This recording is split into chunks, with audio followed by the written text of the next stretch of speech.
Mesdames et messieurs, ce soir nous parlons des enjeux de la guerre au gaz naturel liquéfié en Afrique. Et pourquoi? C'est parce que le rapport sur l'état de l'énergie en Afrique pour le premier trimestre 2023, récemment publié par la Chambre africaine de l'énergie, a indiqué que la production du GNL du continent continuera d'augmenter pendant le reste de cette année. Ainsi, elle atteindra une croissance significative dans les années à venir. Et comme toujours, tout ce qui est africain donne des appétits, s'apparente même à un patrimoine de l'humanité et donne des envies de guerre. Justement, quels sont les enjeux de cette guerre autour du gaz naturel liquéfié africain? Comment l'Afrique pourrait-elle être maîtresse et bénéficiaire de cette ressource naturelle? Eh bien, c'est le sujet de ce soir et on en parle dans quelques instants.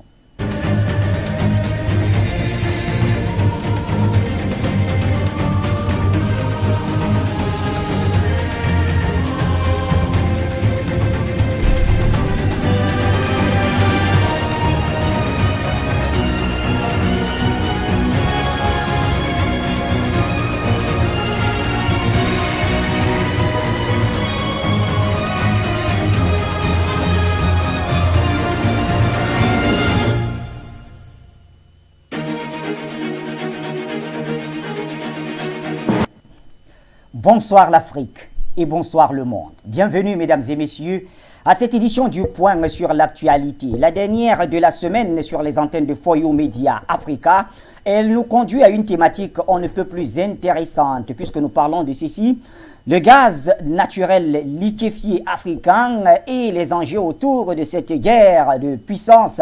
C'est notre gaz, mais comment est-ce qu'on pourrait faire pour en tirer profit? C'est en clair la grande question que l'on se pose ce soir. Et pour en parler, notre consultant permanent, Jonathan Batengene, est avec nous ce soir comme tous les soirs. Joe, bonsoir. Bonsoir Bachir Mamaladan et surtout bien revenu parmi nous. Merci Joe, merci Joe. Après peut-être quoi, c'est 5 jours. 5 jours oui, au Faso, oui, pays des hommes intègres. Oui, avec vous avez les salutations de tous ces hommes intègres. Voilà, j'ai surtout aimé la vidéo avec Nestor Podacier. Il faut saluer d'ailleurs, il nous suit en ce moment, Nestor, il nous suit en ce moment. Ok, c'était le sommet, je crois, c'était une rencontre des BRICS. Oui, les BRICS qui allaient de ce côté-là, toquer les portes comme on dit traditionnellement en Afrique, et ça s'est fait. Tout s'est bien passé. Il y a eu la signature d'un accord, ils appellent ça quoi? Mémorandum d'entente avec les BRICS qui feront entrer donc des entrepreneurs sur tous les domaines, que ce soit la défense, l'énergie, l'infrastructure, etc. En tout cas, c'est un tas de trucs. Donc, on comprend pourquoi tu as toujours les sujets les plus acrés, oui, les plus croustillants. Le gaz liquéfié, en tout cas, le gaz liquéfié. Ok, donc, bon retour parmi nous. Merci, merci. Bonsoir à notre illustre aîné que vous allez présenter tout à l'heure. Vous pouvez le faire, hein. Je vais rajouter juste quelques mots pour... Bon, alors, quand je termine, alors je le présente. Bonsoir à tous les téléspectateurs, tous les panafricanistes, ceux qui contribuent à la victoire du panafricanisme. C'est eux les vrais acteurs. Nous travaillons tous les jours ensemble et c'est comme dans une équipe, on fait les plans et eux, ils appliquent le plan. Et on réussit comme ça. Nous saluons tous les techniciens, Monsieur Ondoa le nouveau, Marius, Monsieur Song, tout le personnel For You Media, la direction générale, les autorités du Cameroun, particulièrement les forces de sécurité et de défense qui abattent un travail formidable de partout en Afrique face aux forces obscurantistes, les terroristes, ces mercenaires de l'Occident qui veulent à tout prix recoloniser l'Afrique par le crime. Nous nous inclinons devant la mémoire de tous ceux qui sont tombés. Nous adressons nos sincères condoléances aux familles éplorées et nous disons beaucoup de courage à toutes les familles qui ont été touchées par l'insécurité. Nous savons que la victoire de l'Afrique va rimer avec le bonheur de ces familles, le retour du sourire aux lèvres de ces familles-là. Merci Jonathan Batengene. Eh bien, vous m'avez remis mon pouvoir. Eh bien, mesdames et messieurs, je vous présente donc Dr Yambe Timba, économiste, panafricaniste convaincu et très convaincant, vous le comprendrez tout à l'heure dans notre sujet, mais aussi le promoteur de cette plateforme qui ne fait qu'avoir des adhérents. Ah oui, beaucoup d'Africains croient en ce projet, celui de 10 000 élus panafricanistes. Eh bien, ça se fera, et pourquoi pas, nous on va commencer dès 2025, il y aura des candidatures. Bonsoir, docteur Yambetimba. Bonsoir, Bachir. Merci. Et merci de rappeler cette plateforme à tout le monde. Oui. C'est la plateforme du peuple, oui. Que tout le monde puisse y adhérer, c'est sur Telegram, parce qu'il nous faut 10 000 élus panafricanistes. Oui. D'ici 2030. Oui. Ça permettrait de prendre le contrôle politique du continent et de pouvoir donc implémenter les choses, les politiques qui sont les nôtres, avec notre propre vision du monde qui est nativement multipolaire et qui est une vision de paix et de développement. Voilà, tout est dit. Maintenant, c'est à vous d'aller juste sur Telegram et taper 10 000 élus panafricanistes et vous retrouverez tous ceux qui sont dans sur cette plateforme. Justement, quand on parle d'élus, les élus auront affaire quand même à la question du gaz naturel liquéfié, docteur Yambetimba. Alors, parfois, on parle des choses qu'on ne maîtrise pas. Je parle de moi. Hein. Alors, c'est quoi le gaz naturel liquéfié? Disons que c'est du gaz. Oui. C'est du gaz. En réalité, la plupart des choses graves ou les plus importantes sont généralement simples. Oui. C'est du gaz dans la famille des hydrocarbures de manière générale. Oui. À la différence du pétrole qui est liquide et lourd, oui. Lui, c'est du gaz, un peu comme de l'air qu'on souffle, et qui a un pouvoir calorique extrêmement important. Oui. Donc, ce gaz s'accompagne généralement, on le trouve soit mélangé à du pétrole, et vous allez voir parfois dans là où les plateformes pétrolières, vous voyez qu'il y a des torchères au-dessus, oui. Donc ça permet en fait de brûler le gaz qui est mélangé au pétrole. Mais il peut y avoir également des gisements de gaz qui sont vraiment constitués que de gaz, oui. Et c'est une ressource extrêmement importante, extrêmement importante, stratégique aujourd'hui. Oui. On transporte généralement le gaz sous deux formes, donc soit par les pipelines, oui. Soit on les transporte par bateau, mais à ce moment on est obligé de le liquéfier d'abord.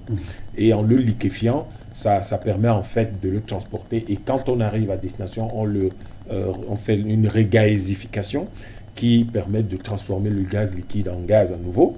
Et il peut donc être utilisé. Et les usages sont très étendus. Alors, vous avez dit important et stratégique. Expliquez-nous ça. Important et stratégique parce que c'est de l'énergie. Oui. Et ne l'oubliez pas, l'industrie, c'est de l'énergie transformée. Oui.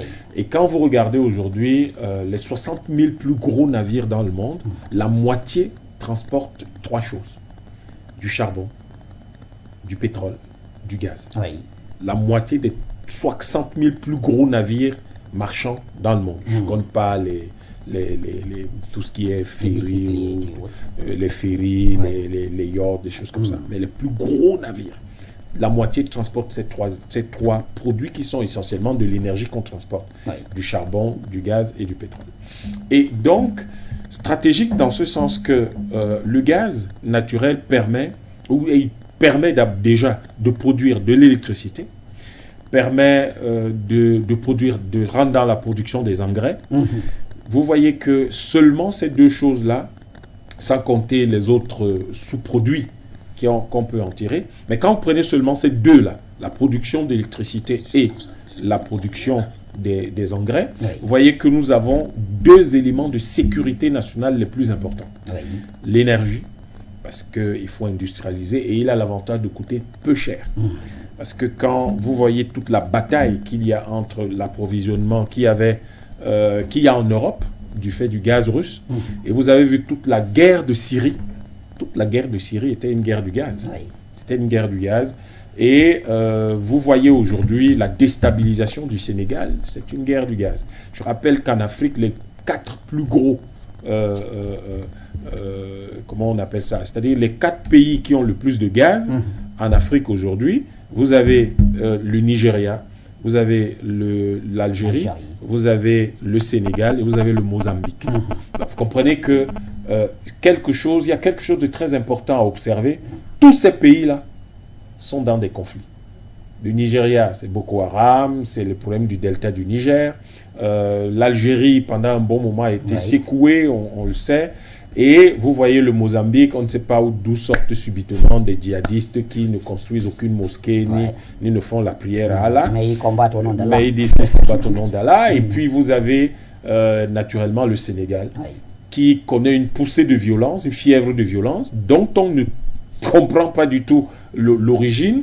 Et ces guerres du pétrole et ces guerres des hydrocarbures, cette guerre du gaz qu'on a voulu instaurer au Sénégal, nous l'avons dénoncé, démasqué et dénoncé. Et c'est très important. Le gaz, ça permet de produire de l'électricité à moindre coût.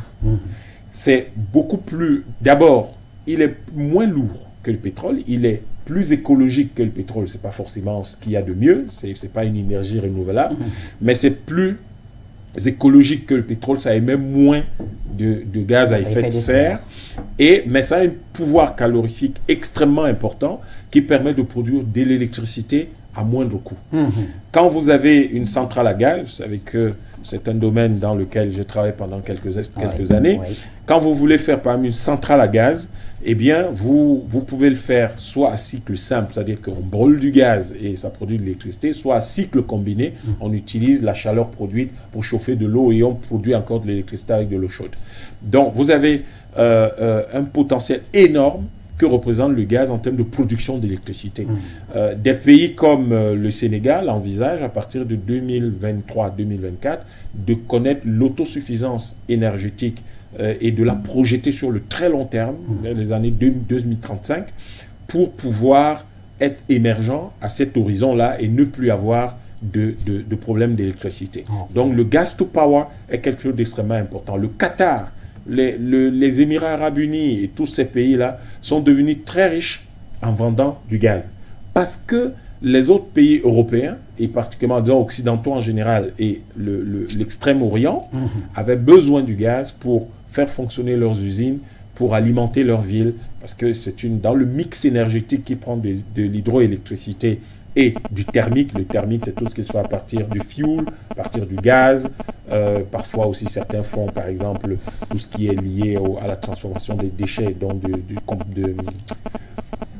on prend les déchets, on produit du gaz, en fait, et à partir de là, on fait encore de l'électricité. Oui, alors, à l'image de ce que... Je pose une question, de ce que fait la société on les appelle quoi, des salubrités ici au Cameroun? Oui. D'accord. Ils le font à petite échelle, mais aujourd'hui, il y a quand même, par exemple, deux personnes, une personne qui travaille avec moi sur comment autonomiser les cités chics du Cameroun en matière de gaz domestique et d'électricité en utilisant les déjections des habitants. En fait, tout ça sert à produire du gaz et à produire du compost. Donc, vous avez le gaz qui va entrer, qui va permettre de produire de l'électricité. Et quand vous avez donc la capacité, vous avez une certaine puissance installée et disponible en termes de qualité une certaine qualité de l'électricité, eh bien, vous pouvez très facilement vous industrialiser. Et vous voyez que à partir du moment où on atteint la question de l'industrialisation, on est à un niveau géostratégique qui devient extrêmement important. Qui peut s'industrialiser? Qui va s'industrialiser? Comment? Donc, il faut pouvoir contrôler les sources d'énergie à travers le monde et ça va provoquer parfois quelques conflits. Mais les pays en Afrique qui présentent un potentiel important là-dedans vont désormais représentent en fait un certain avenir de l'industrie africaine. Et de l'autre côté, la perspective agricole, la production des engrais, etc., ce sont des éléments extrêmement importants, extrêmement sensibles, parce que les peuples ont besoin de se nourrir. Et vous savez que c'est l'arme verte, comme on l'a appelé dans les années 70. Celui qui vous nourrit, dont vous dépendez pour vos importations de produits agricoles, eh bien, a une certaine influence sur votre politique intérieure, mais également sur votre politique internationale. Naturellement, voilà qui est très bien expliqué. Jonathan Batenguene, alors, comment vous appréciez justement les enjeux autour de ce gaz naturel liquéfié qui suscite quand même des guerres? Ahmed Timba, le docteur, il a pris quelques exemples avec le Mozambique, où on voit des djihadistes sortis de nulle part. Il a pris l'exemple du Nigeria, entre autres. Alors, comment vous expliquez tout cela? Alors, il faut noter que tout à l'heure, le docteur Yama a bien circonscrit les éléments sur le gaz naturel liquéfié. Vous avez le fait que ce soit réputé moins polluant, le fait que ça permet de la production d'électricité, que ça peut être utilisé comme carburant pour les véhicules, parce que nous sommes en pleine phase de ce que l'Occident appelle la transition énergétique. Alors la question de la transition énergétique, avec les notions comme le changement climatique, les problèmes environnementaux, c'est qu'il y a toute une géopolitique écologique qui est développée. Hier, le président Bandakani et nous échangeons ici à propos, c'est devenu carrément, comme il expliquait, une religion. Alors, avec cette perspective, l'enjeu, c'est de rendre la production industrielle une production propre. Or, une production propre, c'est une production qui réduit les émissions de gaz à effet de serre. C'est une production qui, de moins en moins, salit l'environnement. C'est une production qui respecte l'écologie et c'est une production qui assure la pérennité. Alors, avec le gaz naturel liquéfié, les enjeux dans le monde, c'est que c'est déjà un tiers de la production de gaz dans le monde. La production de gaz dans le monde, actuellement, elle est évaluée à 14 000 milliards de mètres cubes par an. Et le gaz naturel liquéfié, c'est à l'intérieur 4 400 milliards de mètres cubes à l'heure actuelle. Et les projections pour 2025 laissent une augmentation de 100 000 milliards de mètres cubes pour l'année 2025. Vous voyez que les 100 000 milliards de mètres cubes, vous voyez que les perspectives sont extraordinaires. C'est des perspectives extraordinaires. 100 milliards, pardon. Les perspectives sont extraordinaires. Et vous avez maintenant, sur le plan géopolitique, on estime que l'Afrique, en 2050, va connaître un accroissement de 51% de sa contribution, de sa production de GNL. Et l'Afrique va représenter autour de 30% du marché du gaz d'approvisionnement de gaz dans les années à venir. Vous avez comme enjeu qui se dessine déjà, la construction de gazoducs. Et quand vous regardez les gazoducs qui sont actuellement en pleine, d'autres sont déjà, les études sont bouclées, vous avez le gazoduc qui pourrait partir de l'état de Jos, je crois bien, du Nigeria. Jusqu'en Algérie. Vous avez le Maroc qui propose au Sénégal un gazoduc qui pourrait partir du Sénégal jusqu'au Maroc et vers l'Union européenne. Il faut noter que la politique de l'Union européenne vise à désormais assurer 60% de son approvisionnement énergétique en gaz naturel liquéfié. Et ces 60%, l'Union européenne estime que l'Afrique devra désormais être la partie où elle exporte la majorité de son gaz naturel liquéfié. Donc, les enjeux, c'est que le gaz naturel liquéfié, pour l'Europe aujourd'hui, qui est dans sa transition énergétique un élément important et dans ses politiques industrielles, le cœur même de ses ressources en énergie, l'Union européenne voit l'Afrique comme une terre d'approvisionnement. Et l'augmentation de la production de gaz en Afrique est corollaire aussi de l'augmentation de la demande de gaz naturel liquéfié en Asie. Il faut noter que les plus gros consommateurs de gaz naturel liquéfié dans le monde, c'est les Asiatiques. Et pourquoi ? Parce que là-bas, vous avez le secteur industriel qui est hyper développé. En Chine, vous avez le secteur industriel chinois qui est en perpétuelle croissance. Et chaque année, chaque jour qui passe, la Chine, c'est une étude que nous avons croisée qui montre que la Chine connaît une augmentation de près de 30% de son besoin journalier tous les jours. Donc, si la Chine aujourd'hui avait besoin de 100 000 tonnes d'un produit, demain, la Chine aura besoin de 130 000 tonnes du même produit. Et après demain, vous voyez que la progression, c'est exponentiel en Chine. Et les Chinois, vous avez vu ce qui s'est passé. Quand les Russes, quand l'Occident a pris cette décision tout à fait stupide de faire un embargo aux Russes, les Russes ne se sont pas embêtés d'aller chercher d'autres partenaires. Les clients pour le gaz naturel liquéfié, pour également le pétrole, se sont naturellement proposés. Et on va vous surprendre. Quand vous regardez parmi les clients qui sont venus acheter en Russie, vous avez parmi les key players, parmi les 3 meilleurs acheteurs, il y avait la Chine, il y avait l'Arabie Saoudite, qui est un gros producteur des États-Unis, un gros producteur de pétrole. Oui, encore que là, Arabie Saoudite, aujourd'hui, de plus en plus, on connaît quels sont les problèmes entre l'Arabie Saoudite et les États-Unis. Ce n'est pas seulement une affaire de Khashoggi, c'est une vieille, c'est une grosse affaire qui date depuis la guerre d'Irak. Donc, il y a eu beaucoup de situations qui se sont posées à la guerre d'Irak. Et pendant la guerre d'Irak, les États-Unis étaient déjà en train de réfléchir sur leur approvisionnement en hydrocarbures.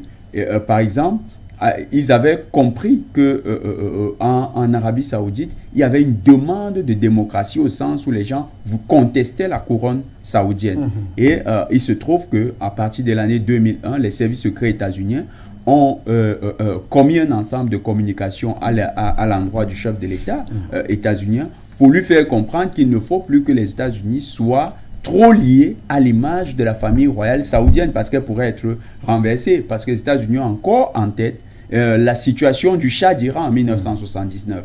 Donc, s'étant détaché de la couronne saoudienne, ou du moins s'étant démarqué de la couronne saoudienne et ayant laissé prospérer les idées contre la couronne, qu'est-ce qui s'est passé? Les États-Unis ont compris que si l'Arabie Saoudite changeait de cap, eh bien, ils ne pourraient plus avoir la garantie d'accéder aux ressources énergétiques saoudiennes. Qu'est-ce qu'ils ont fait? Ils ont dit, pour sécuriser l'Arabie Saoudite, il vaut mieux attaquer un autre pays qui a au moins le même profil que l'Arabie Saoudite. Ce pays, c'était l'Irak. Donc, vous avez donc ces enjeux qui se dessinent chaque fois qu'on parle d'hydrocarbures.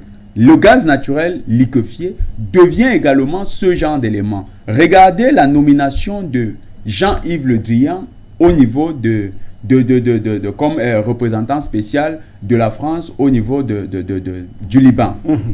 C'est essentiellement lié à l'enjeu du gaz naturel liquéfié. Pourquoi? Parce qu'on a découvert dans la mer proche du Liban qu'il y a des réserves importantes de gaz naturel liquéfié. Un autre élément où vous avez des enjeux, où la France, par exemple, se positionne et veut à tout prix jouer un rôle important dans ces marchés-là, vous avez le canal du Mozambique. Vous avez parlé du Mozambique tout à l'heure. Le canal du Mozambique, la montée de ce qu'on appelle aujourd'hui le terrorisme dans le canal du Mozambique. Il est prouvé que la manière d'exproprier les populations, mais aussi la manière de construire un ensemble de relations entre Total et les populations qui sont dans la zone, a favorisé l'émergence du terrorisme dans cette zone-là. Et ce que Total avait utilisé comme société privée, c'est-à-dire ils sont allés chercher des Sud-Africains qui ont mal fait leur job, ça a mené les populations à aller chercher les armes. Et c'est ça qui a créé ce qu'on appelle aujourd'hui le terrorisme dans le canal du Mozambique. Vous avez Total qui est donc présent dans le canal du Mozambique. Mais ce n'est que la conséquence de ce que la France dessine comme étant sa géopolitique en faveur dans le cadre de ses approvisionnements en gaz naturel liquéfié. C'est quoi le véritable enjeu? C'est le contrôle de cette zone du canal du Mozambique qui va jusque à la sortie de l'océan, à l'entrée de l'océan Indien venant du golfe d'Aden. C'est dans la partie que nous avons souvent développée, la question des Comores. Oui. C'est pourquoi la France veut contrôler Mayotte et avec Mayotte maintenir une présence militaire active. Mais pas seulement. Parce que dans la zone du canal du Mozambique, les prospections sont assez récentes. Et on s'est rendu compte qu'il y a énormément de ressources naturelles dans cette zone. La France se dit, si elle laisse Mayotte actuellement pour des raisons purement politiques, eh bien, elle pourrait subir le revers sur le plan économique dans la mesure où Mayotte on venait à découvrir avec les Comores que autour de Mayotte, il y a des réserves importantes de gaz naturel liquéfié. C'est la même perspective que la France adopte quand la France regarde les îles comme la Guyane. Pourquoi? Parce qu'on sait que les ressources naturelles qui sont onshore, je crois bien c'est onshore, sur le sol, les ressources naturelles qui sont sur le continent offshore, c'est en mer, c'est ça? Offshore, c'est en mer. Okay. Donc, les ressources naturelles onshore ne se représentent pas, ne représentent pas en pourcentage quelque chose de plus grand que ce qu'on retrouve offshore. Et donc, la même stratégie de la France se développe au niveau, par exemple, de la Guyane, avec ce qu'ils appellent l'espace, leur espace qui est entre l'océan Indien et la côte de l'Afrique. Donc, ils développent une géopolitique particulière dans cette zone-là. Les États-Unis également ont leur propre géopolitique qu'ils ont développée. Quoique, aujourd'hui, les États-Unis veulent se passer ou bien jouent essentiellement dans la question du gaz naturel liquéfié en tant qu'intermédiaire. Pourquoi? Parce que les États-Unis, depuis quand même l'année 2014, ont réussi à sécuriser leur zone d'approvisionnement stratégique et ont développé un marché intérieur avec une évolution technologique qui leur permet un peu de compenser leurs besoins en gaz. C'est par exemple le gaz de schiste. Pourquoi? Parce que le gaz de schiste est en abondance, piégé dans les roches aux États-Unis, et ils se disent qu'avec leur évolution technologique, ils peuvent désormais se passer de ces zones-là. Ce que les États-Unis font maintenant, c'est qu'ils assurent le commerce et le transport, parce que c'est eux qui ont la majorité des entreprises qui s'occupent du transport. Ils assurent le commerce et ils assurent la sécurisation des routes d'approvisionnement, et ils agissent beaucoup plus dans le secteur comme étant les principaux acteurs économiques. Et quand vous voyez la puissance états-unienne au service des multinationales états-uniennes, ce n'est pas simplement dans la logique d'approvisionner le marché états-unien, c'est simplement dans la logique de permettre au capitalisme états-unien de rester triomphant sur l'ensemble de la planète. Merci Jonathan Batengini. Alors, docteur Yambé Timba, est-ce qu'on peut faire un rapprochement entre ces appétits aiguisés vers l'Afrique avec la crise aujourd'hui que traverse le monde occidental en Ukraine? Mais c'est un lien immédiat. Il faut savoir que l'Europe, par exemple, avant la crise ukrainienne, oui, en moyenne, disons à peu près les 2/3, globalement, de l'approvisionnement en gaz de l'Europe était assuré par la Russie. Suite à cette crise-là et aux sanctions qui ont été prises, il y a eu un arrêt d'approvisionnement, et puis il y a eu ce problème de Nord Stream, oui, et Nord Stream 2 qui a sauté. Alors, il faut trouver de nouvelles sources parce que les Américains vendent aux Européens le gaz naturel 5 fois son prix. Parce que la technologie d'extraction du gaz au niveau de ce qu'on appelle, de l'extraction de ce qu'on appelle le gaz de schiste, oui, avec l'utilisation de ce qu'on appelle le fractionnement hydraulique, coûte extrêmement cher et est tout simplement une catastrophe écologique. Mais bon, les Américains font ce qu'ils veulent chez eux, mais ne veulent pas que vous fassiez ce que vous voulez chez vous. Donc, on est face à on a d'un côté une Europe qui comptait sur la Russie pour relancer son industrie et qui malheureusement se retrouve coincée et a besoin de nouvelles sources d'approvisionnement parce que l'approvisionnement américain coûte extrêmement cher, est très long, ouais, et dépend d'une chaîne logistique qui est totalement hors de contrôle des Européens. Alors que grâce au gazoduc, ils avaient du gaz très bon marché, et le Nord Stream 2, le deuxième gazoduc qui se construisait, aurait permis de réduire davantage les coûts. Évidemment, la Chine qui a un gros besoin, parce que c'est quand même 110 milliards de mètres cubes de gaz que la Chine a consommé l'année dernière. Donc elle a des besoins extrêmement importants. Et tout de suite, elle a ouvert son marché à la Russie. Et il faut voir que l'Inde, qui est aussi un mastodonte de plus en plus dans le domaine de l'industrie, a aussi de très gros besoins. Oui. Alors, le gaz russe pourrait ne pas satisfaire tout le monde entier. Et déjà, le gaz des Qataris est pour l'essentiel pris. en tout cas tout ce qui est dans le Golfe Persique. Donc il faut trouver de nouvelles sources d'approvisionnement. Et ces nouvelles sources d'approvisionnement, essentiellement, viennent d'Afrique, où la production de gaz reste encore très faible. On a, en 2021, 260 milliards de mètres cubes à peu près, qui pourraient être multipliés presque par 2, ou un peu plus, en 2050 à 585 milliards de mètres cubes. Oui. C'est encore très peu, parce que c'est à peine 5 fois la consommation chinoise de 2021, qui aujourd'hui représente à peu près 150 milliards de mètres cubes de gaz. Donc, il faut imaginer que l'Afrique va subir une pression énorme de l'Europe. Ce sera une pression contradictoire. C'est-à-dire qu'il y aura une pression de l'Europe qui voudra s'approvisionner en Afrique à moindre coût. On a vu toute la pression, par exemple, de la France sur le Sénégal, la pression de la France sur le Sénégal, mais le Sénégal a dû dire non, parce qu'il a besoin de son gaz pour s'industrialiser, être émergent en 2035. Et 2035, c'est demain. C'est demain. Avec tout ce que ce pays met en place, les zones industrielles, etc., il lui faudra beaucoup de gaz. Donc le gas to power est une option stratégique pour le Sénégal qui ne veut pas vendre son gaz n'importe comment. Si vous voulez l'acheter, vous l'achetez à un prix conséquent. Vous avez les pays comme le Nigeria où aujourd'hui, le secteur, l'État en collaboration avec les hommes d'affaires veulent prendre les choses en main pour éviter au Nigeria, dans le domaine des hydrocarbures, l'importation de produits finis. Vous avez vu la raffinerie de Dangote pour le pétrole, justement. Mais il y a aujourd'hui pour le Nigeria un pays qui a les plus grandes réserves de gaz en Afrique, suivi de l'Égypte et du Sénégal, qui est le troisième, et ensuite le Mozambique et l'Algérie. Eh bien, le Nigeria veut utiliser son gaz pour produire de l'électricité. Et produire aussi les engrais. Parce que les Nigérians ont l'intention de produire près de 3 millions de sacs de 50 kilos de riz d'ici 2025. Or, il leur faudra beaucoup d'engrais, et pour ça, il faut qu'ils valorisent leur gaz naturel. Nous constatons que tout cela, en fait, c'est les mêmes problématiques partout.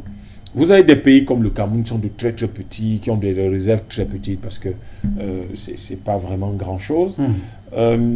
Et vous avez le Mozambique qui s'était lancé dans une grosse industrie, une grosse industrie métallurgique avec la transformation de l'aluminium notamment. Tous ces pays ont besoin de leur gaz. Et vous avez un gros marché intérieur, comme par exemple l'Afrique du Sud, qui connaît de très grands problèmes aujourd'hui et qui veut sécuriser l'approvisionnement en gaz pour produire de l'électricité à bon marché, bon prix, et s'assurer de maintenir sa supériorité industrielle sur le continent. Donc nous avons des enjeux autour du gaz qui sont essentiellement des enjeux de développement, et des pays comme la RDC, avec les découvertes qui ont été faites dans... c'est quand même curieux d'appeler ces lacs de cette façon-là, la Calvaire, la Victoria, c'est quand même bizarre, mais bon. C'est leur nom de baptême, hein? Non, c'est leur nom de baptême par les colons. Ouais. Et c'est ça, ça a un nom en Kikongo, bien dans une langue. Oui, mais bien sûr que ça avait un nom bien avant que les colons n'arrivent. Donc, il y a quand même de nouvelles découvertes dans les grands lacs. Et la RDC a bien l'intention de les exploiter pour son industrie, par exemple. Et pas forcément être dans l'exploitation. L'Ouganda, la Tanzanie. Tout à fait. Tous ces pays ont besoin de ce gaz-là pour produire de l'électricité, pour lancer leur industrialisation, etc.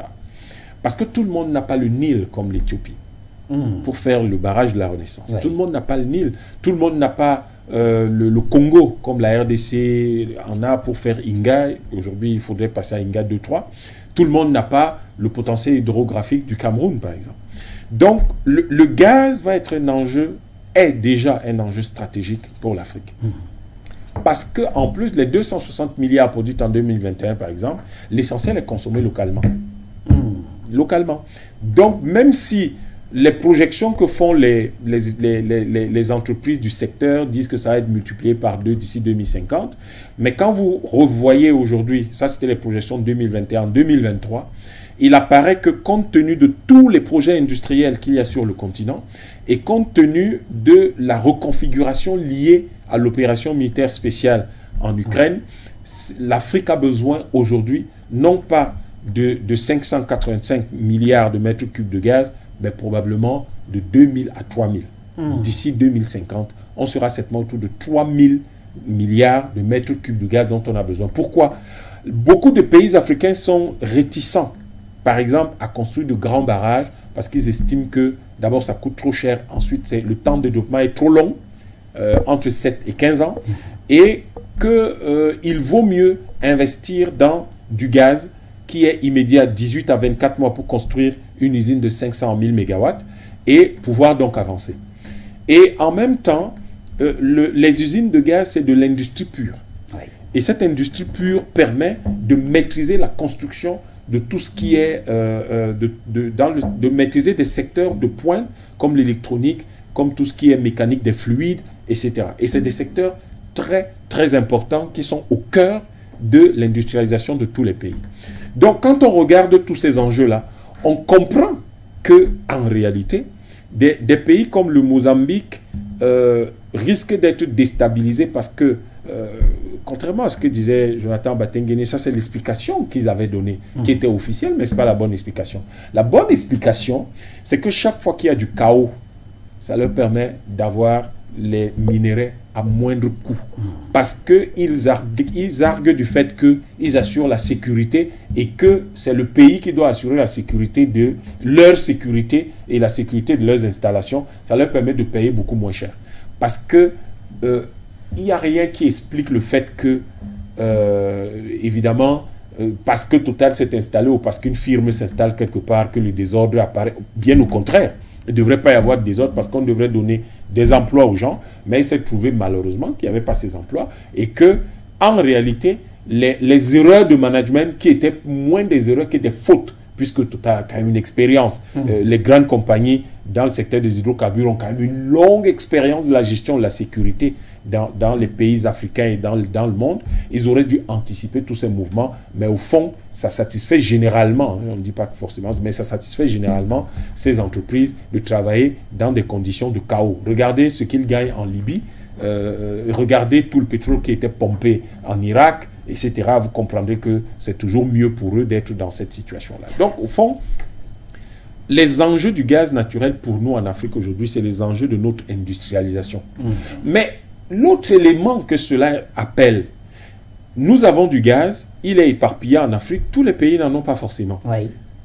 Comment on fait? On joue sur la solidarité où chacun, celui qui a du pétrole, va se débrouiller pour s'industrialiser tout seul et ça maintient donc la fragmentation du continent, ou alors on va utiliser, cela va être un des prétextes pour que tout le monde aille de plus en plus vers l'intégration politique du continent. En tout cas, ça fait partie des questions qu'il fallait justement qu'on va vous poser certainement après les appels. Docteur Yamtima Diop, vous voulez ajouter quelque chose avant d'aller au standard? Tout à fait. Oui. Il y a un élément.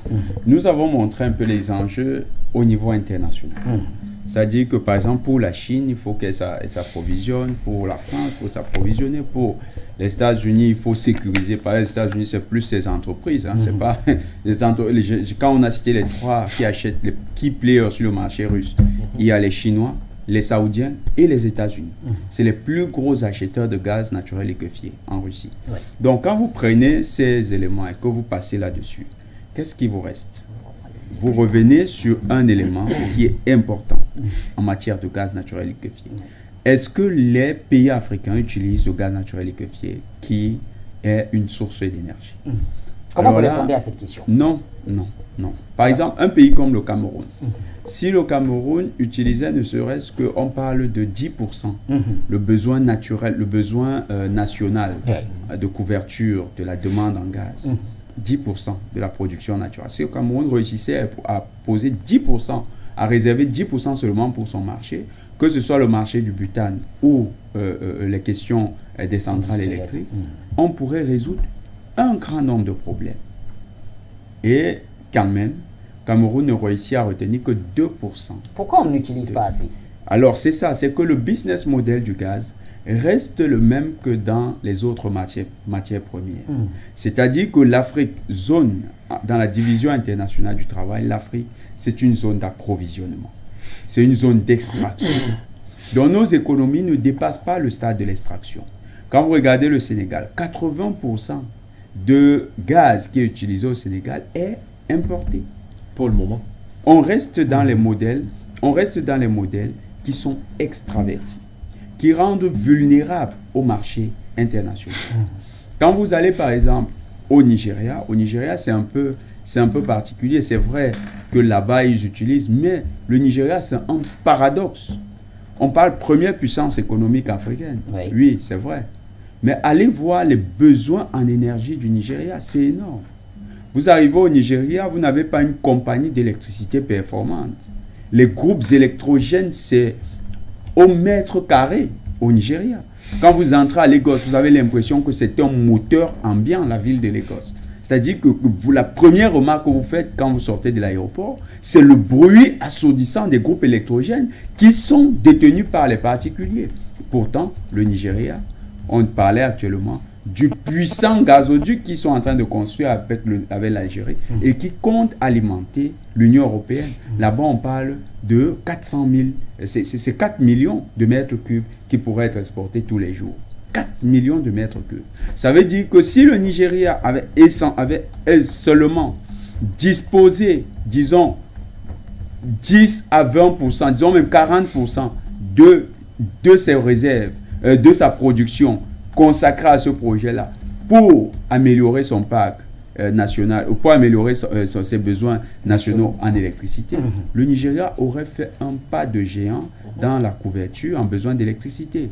C'est la même chose pour des pays comme le Cameroun. C'est la même chose pour des pays comme le Gabon qui a une grosse, qui a également des réserves en gaz qui sont importants. C'est la même chose pour l'un des pays actuellement où ça se discute aussi en Afrique centrale, la Guinée équatoriale, qui a l'une des plus grosses réserves derrière l'Angola, derrière le Mozambique. Et donc, qui a signé, je crois, oui, un accord. Mais ce n'est pas le modèle qui reste dans l'exportation de ces ressources. Ça crée une économie de rente. Or, l'économie de rente, c'est le modèle économique des néocolonies. Et ça a été le modèle économique des colonies avant. Donc, ce n'est pas un modèle qui permet au pays lui-même de s'émanciper ou bien de s'affranchir d'un ensemble de contraintes et d'utiliser ses ressources pour son propre développement. Tout à l'heure, le docteur Yam parlait de l'industrialisation. Si l'Europe peut envisager sa compétitivité industrielle, donc la densification de son parc industriel, à partir des ressources énergétiques qui viennent d'Afrique, pourquoi les Africains n'intègrent pas ces ressources énergétiques comme étant même le socle de développement de politiques énergétique sur le continent et donc de l'industrialisation du continent. Ça rentre dans la question que se posait d'ailleurs Dr Yamé Timba tout à l'heure. Tout à fait. Vous avez un pays comme le Cameroun qui privilégie encore le modèle de construction des centrales hydroélectriques, alors que les centrales, les centrales à gaz avec les modèles tels que on a vu ici à Douala avec le projet de ce qui alimente carrément très mauvais choix la zone industrielle de Bassa, ils ont carrément utilisé. Mais c'est des mauvais choix sur le coup. Mais quand on regarde... Non, sur le plan industriel et sur le plan financier, c'est catastrophe. C'est tous les choix qui ont été faits au Cameroun. Dans tous les cas, il y a un élément positif, c'est que les entreprises de la zone, ont connu une baisse significative des interruptions de travail dues aux coupures électriques. C'est-à-dire, ça, c'est un gros atout. Ça rend la zone industrielle un peu plus attractive. Parce qu'on se dit, s'il y a une zone industrielle où on ne va pas être interrompu à cause d'une coupure d'électricité, bien, l'investisseur se dit, ça, au moins, c'est un atout. Donc, les pays africains pourraient maximiser là-dessus. Et les pays africains peuvent aller même vers un modèle où l'électricité n'est pas vendue et ça ne pénalise pas le pays. On a vu avec le guide Muammar Kadhafi, nous disons toujours, il faut sortir des sentiers battus, il faut sortir des scénarios écrits par l'Occident. Le guide Muammar Kadhafi, quel était son business model? Le guide Muammar Kadhafi avait réservé une part de la production des hydrocarbures à la commercialisation. Une autre partie était consacrée essentiellement à créer un ensemble de conditions sociales avantageuses pour les citoyens libyens. Il y avait le gaz gratuit, il y avait l'électricité gratuite, il y avait des bourses, mais c'était un système qui était adossé sur un modèle original qu'avait inventé le guide Muammar Kadhafi. Donc les pays africains devraient copier ce genre de modèle, créer un modèle qui permette aux Africains de véritablement jouir de cet avantage stratégique naturel qui nous est conféré. Oui. Si nous ne jouissons pas de cet avantage stratégique naturel et que chaque fois nous sommes agis par les perceptions et les plans géostratégiques des puissances extérieures, nous risquons toujours d'être à l'appel, toujours d'être à la traîne, toujours en train de nous plaindre de ce que, en fait, l'Occident ou bien les autres puissances sont en train de penser leur développement en pensant à nous. Il faut bien se dire une chose, chacun vient sur la terre quand même pour connaître un peu de bonheur. Donc, si eux aussi, ils envisagent à connaître un peu de bonheur, ils vont toujours développer des stratégies pour connaître, pour que ce bonheur soit assuré. Ouais. C'est à nous, ici en Afrique, c'est à nous d'utiliser nos avantages pour notre propre bénéfice. Si cet avantage que nous avons, en ayant en grande quantité, à profusion même, ces ressources en gaz naturel liquéfié, et si toutes les données montrent que demain, nous sommes un des key players, pourquoi ne pas utiliser cette position simplement pour booster notre développement? Très bien. Alors, messieurs, permettez... Non, je voulais juste deux petites choses. Non, oui. le Sénégal n'a pas ce problème parce qu'il n'a pas encore commencé sa production de gaz. Donc, il était obligé d'importer la totalité. Ce n'était pas parce qu'il produisait déjà, c'est maintenant qu'il va commencer à produire. L'autre chose avec le Nigeria, je crois que ça a été... il y a des choses qui sont en train d'être rattrapées, mais pour le moment, les plus grosses réserves ne sont pas forcément en Afrique. L'Afrique, ça reste encore très petit en termes de réserves, mais il y a une chose qui est certaine, c'est que dans le cas du Cameroun, là vraiment, je parle d'un secteur que je connais très bien, on a fait de très mauvais choix technologiques, c'est pour cette raison que ça ne marche pas. Ce qui est installé là ne marche pas. Et ce qu'on est en train de faire là, mettre les tubes de gaz partout dans la ville, c'est très dangereux. Le jour où quelqu'un veut enflammer, le jour où on a un incendie dans cette ville, ça va être très dangereux parce qu'en même temps, les normes de construction des gazoducs, c'est vraiment pas du tout ça. Donc il faudrait que le gouvernement revoie ça très vite. Et une zone industrielle, ce n'est pas une zone où chacun a sa petite chaudière, etc. Il faut quelqu'un qui approvisionne en électricité, mais pas que tout le monde a un tuyau qui lui apporte du gaz. C'est très dangereux. Ça crée une situation de risque qui est très élevée. L'autre chose, je vais finir par là, que ceux qui sont au téléphone nous excusent juste vraiment, je suis désolé. Mais il y a une petite chose simple. Les Africains doivent comprendre, les Africains comprennent aujourd'hui que la quantité, les réserves que nous avons peuvent impulser le développement industriel de notre pays. La difficulté, c'est qu'on ne peut pas, dans le cadre de l'Afrique aujourd'hui, où tous ceux qui ont des réserves et qui peuvent vendre du gaz, vont chacun jouer, je veux dire, j'ai du gaz et je joue ma partition, je joue mon match, je fais ce que je veux, je vends. Ce n'est pas une mauvaise chose, on ne va pas aller obliger un pays à faire ce qu'il ne veut pas. Mais en fait, l'intégration sous-régionale ou l'intégration continentale de l'Afrique permettrait en réalité que ce gaz-là impulse le développement de tout le continent et permette à tout le continent de pouvoir développer sa sécurité alimentaire. Les Africains ne peuvent pas à la fois vouloir un monde multipolaire et gérer des égoïsmes sur leurs matières premières, entre eux déjà. Vous voulez un monde multipolaire, vous partagez, parce que les principes du monde multipolaire, c'est par exemple la richesse pour tous. Ça, c'est le professeur Touadéra. Ça, c'est Archange Touadéra. La prospérité partagée, ça, c'est Xi Jinping. Donc, il est temps aujourd'hui, et on a la chance que le gaz se trouve dans toutes les régions, sous-régions de l'Afrique. Il faut que les Africains créent une sorte d'alliance du gaz au niveau africain. Enfin, quand je dis créer, c'est pas que ça n'existe pas, mais qu'ils créent un cadre dans lequel la production de gaz sert d'abord l'industrialisation de l'Afrique. Mais en même temps, il faut savoir que la construction des usines au niveau mondial est toujours stratégique. Pourquoi on devrait construire une usine chez vous? Parce que construire une usine, c'est du transfert de technologie. Que vous le vouliez ou pas, les gens vont finir par maîtriser cette technologie chez vous parce qu'il faudra bien que quelqu'un gère cette usine, la fasse fonctionner, l'entretienne, la maintienne, etc. Et donc, ça finit par créer du transfert de technologie. Donc, aujourd'hui, l'enjeu du gaz pour nous, les Africains, c'est l'enjeu de notre développement parce que l'industrie, l'enjeu du gaz, c'est l'enjeu de notre industrie. Parce que l'industrie, c'est de l'énergie transformée. Et lorsque nous faisons des choix technologiques pour produire de l'électricité, à partir du gaz, nous devons nous assurer que c'est des choix raisonnés. Nous devons nous assurer que c'est les choix les plus rentables. Nous ne devons pas être dans la perspective de prendre ce qui vient en premier. Et nous ne pouvons pas permettre que nos villes soient parcourues par des réseaux de gazoducs qui les quadrillent partout, parce que c'est un risque majeur de sécurité pour tous les habitants et pour toutes les villes. Il ne faut pas que ce soit comme ça que ce soit fait. L'électricité peut être produite en un point et envoyée dans la ville, mais pas le gaz de façon telle qu'on le voit dans un certain nombre de pays. Très bien. Alors, allons donner la parole à Sidi qui nous appelle depuis le Bénin. Au téléphone, Sidi, bonsoir.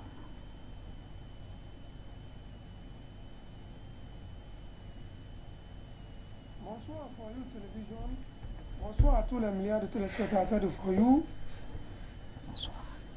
Bonsoir à Yam Timba, l'économiste que j'aime très très bien sur les chaînes panafricanistes et qui raisonne très clairement. Je suis fier de toi, mon frère Yam Timba, surtout sur la question sénégalaise.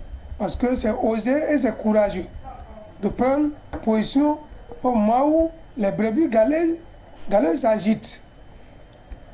Tu as donné une belle version sur For You Television par rapport à cette question, ce qui m'a ravi.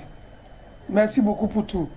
Bonsoir à Jonathan Batengene Le Roc, l'homme du Joe. Merci beaucoup pour tout ce que tu fais pour ce panafricanisme de façon quotidienne et continue et que le Seigneur t'assiste afin que les âmes maléfiques, obscurantistes et anthropophages ne t'atteignent pas. Assalamu alaikum Bachirou Ladam, Jumat Moubarak, le meilleur journaliste au monde, celui-là même qui sait quel thème choisir et avec qui débattre sur ce thème. Ton plateau, Bachir, est toujours riche parce que tu nous amènes des têtes bien faites et non des têtes bien pleines. Donc, Bachir, franchement, je suis content de toi et que le Seigneur t'assiste et t'accompagne dans toutes tes activités.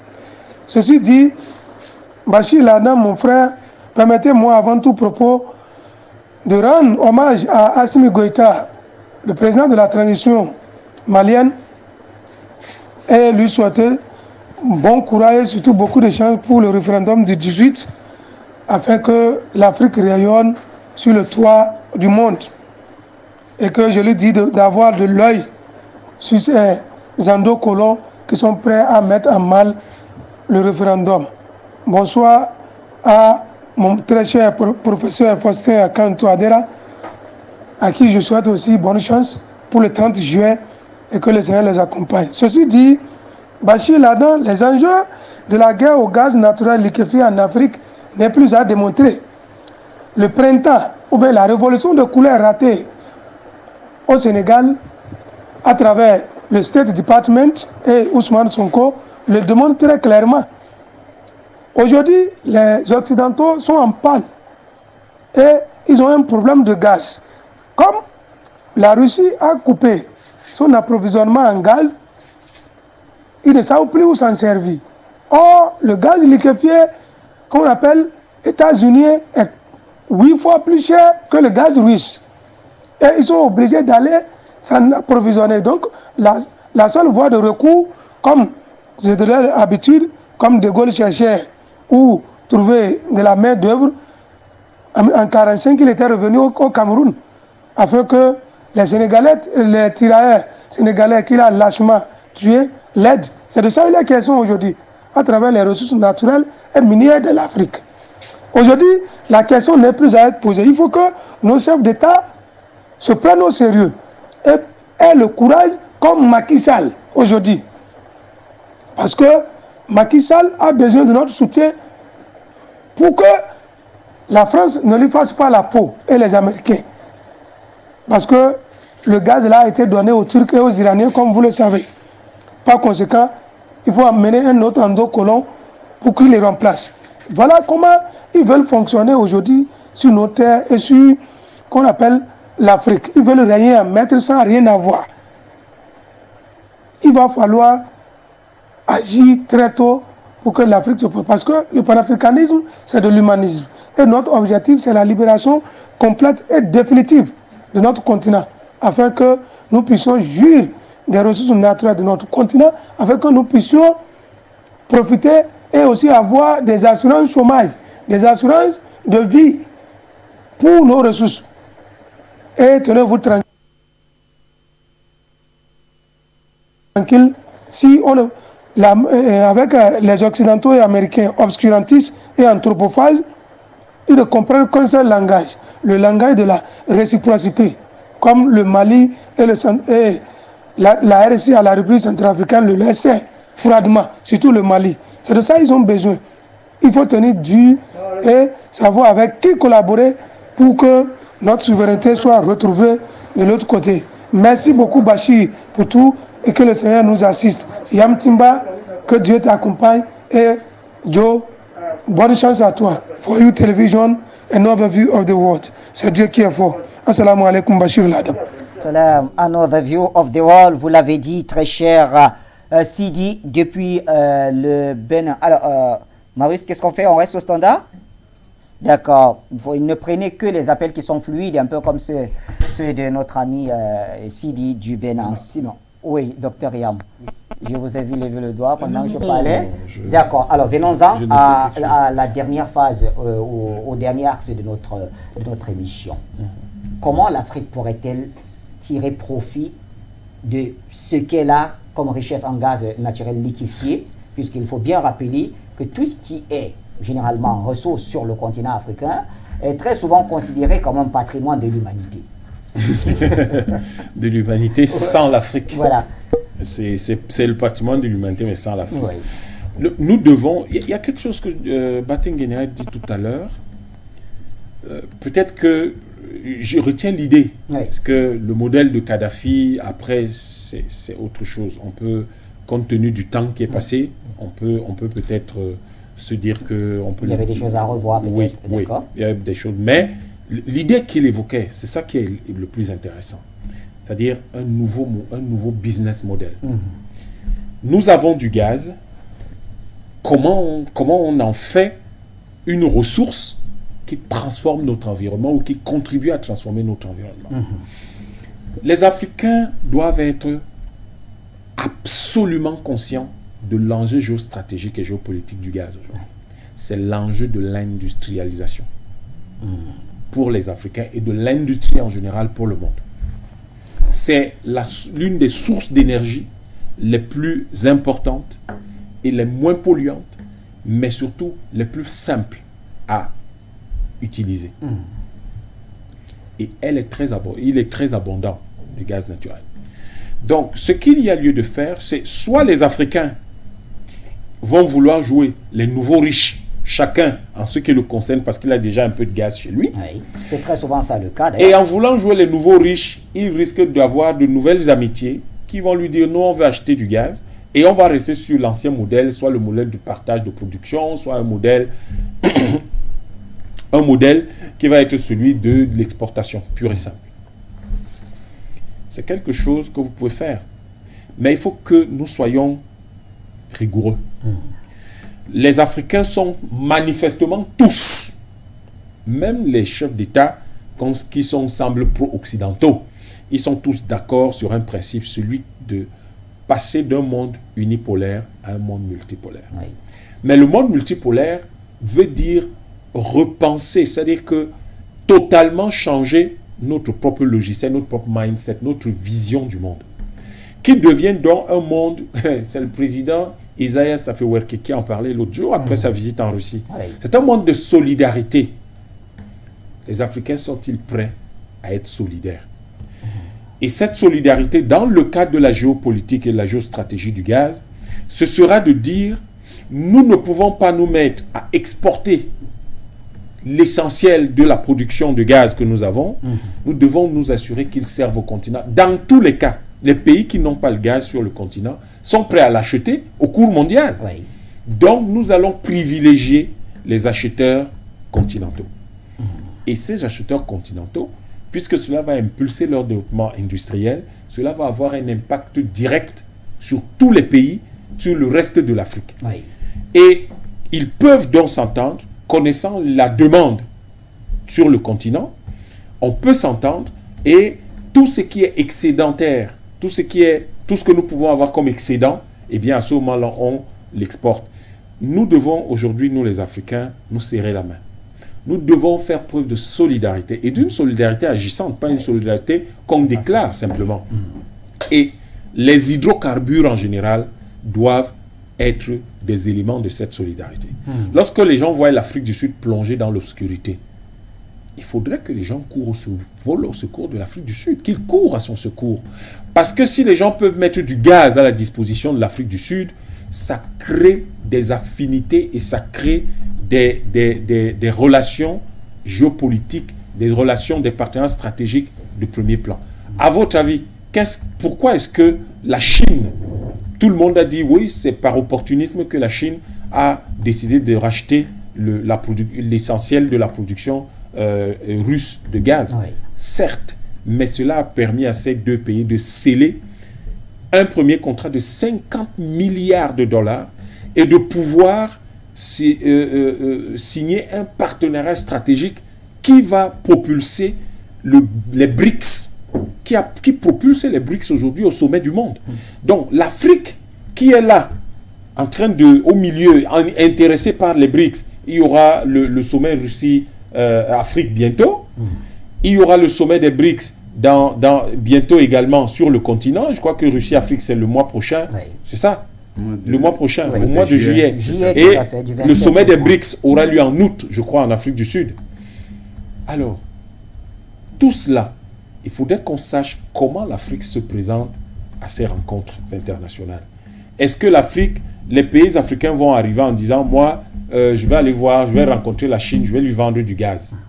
Ou les pays africains vont se dire, on s'entend, nous avons une demande intérieure déjà que nous devons satisfaire, et on se projette sur les excédents, parce que ça permet de rapporter des devises à d'autres pays. Nous devons éviter cette concurrence exacerbée entre des petits pays. Parce que cette concurrence exacerbée entre des petits pays que nous voyons, par ailleurs, relativement à d'autres matières premières, cette concurrence entre des petits pays est nuisible. Elle ne permet pas à nos pays de se développer.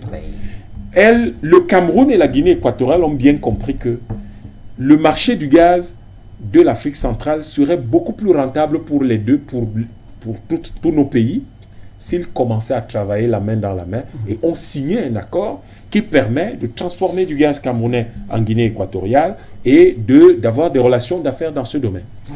Donc, il faut aujourd'hui, à mon avis, que nous sachions que lorsque nous réfléchissons sur une question comme celle du gaz, ce qui nous intéresse le plus, ce n'est pas la consommation européenne. Ce n'est pas la consommation chinoise ou indienne.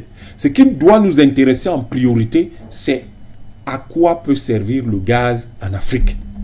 Quel peut être l'apport du gaz dans l'industrialisation de l'Afrique aujourd'hui, dans l'agriculture de l'Afrique aujourd'hui? Comment pourrions-nous nous organiser pour que le gaz, les réserves naturelles de gaz en Afrique servent l'Afrique? Si nous nous organisons de cette façon-là et que nous définissons des critères de préférence pour le marché africain, nous allons non seulement gagner à court terme, c'est-à-dire par la vente et donc l'entrée de devises dans nos différents pays, mais nous allons gagner quelque chose d'extrêmement important. C'est le filet de solidarité continentale que nous allons créer. Et ce filet de solidarité fera que le gaz n'est pas éternel. Oui. Le Qatar est là pour le prouver. Oui. Un jour, ceux qui ont le gaz aujourd'hui et qui voudront jouer au nouveau riche face aux autres, risquent de le regretter quand ils n'en auront plus. Parce que peut-être il y aura d'autres matières premières, il y aura d'autres technologies qui vont donner, à partir desquelles on va avoir de l'énergie. Et ces pays qui sont gaziers aujourd'hui n'auront peut-être plus les capacités d'acquérir ces nouvelles technologies. Donc, je crois que, in fine, il faudrait que la géopolitique du gaz, l'idée du gaz en Afrique, soit l'idée de comment le gaz va-t-il contribuer à développer l'Afrique sur le plan industriel, sur le plan agricole. Je crois que tout est dit. Alors, on a mis en attente 2 personnes au standard. Malheureusement, on va leur donner 1 minute chacun. Alors, le premier appelant, c'est depuis la Belgique. Marie, vous nous le rappelez le nom? Monsieur Youl, voilà. Youl, bonsoir. En 1 minute, qu'est-ce qu'on peut rajouter? Oui, bonsoir, bonsoir. Je suis vraiment content de vous. Donc, je voulais vous demander, parce que je vois que vous avez fait vraiment un boulot incroyable.